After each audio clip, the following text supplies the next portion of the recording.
If you want to completely uninstall Grammarly, whether it's from Chrome or from your Windows computer, this video will walk you through the full process step by step.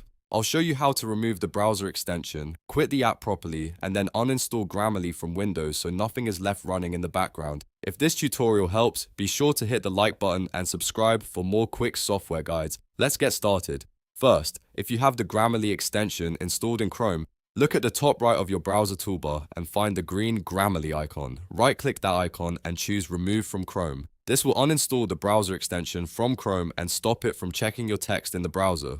If you use Grammarly on your desktop as well, the next step is to fully quit the app before uninstalling it. Go down to your system tray in the bottom right corner of your screen. You may need to click the small arrow to show hidden icons. Find the Grammarly icon, right-click it, and select Quit. This is an important step because it makes sure the app is not still running in the background while you try to remove it. Once Grammarly is closed, open your Windows settings for installed programs. The quickest way to do that is to right-click the Start button and choose Apps and Features. If you do not see that option, you can also search for Add or Remove Programs in the Windows search bar and open it from there. When the list of installed apps appears, scroll through until you find Grammarly for Windows. Click on it once to highlight it, and then select Uninstall. Windows may ask you to confirm your choice, so go ahead and approve the uninstall process. After that, wait for Grammarly to finish removing itself from your computer. Depending on your system, this may take just a few moments. Once the uninstall is complete, Grammarly should no longer appear in your apps list and the desktop version should be gone from your PC.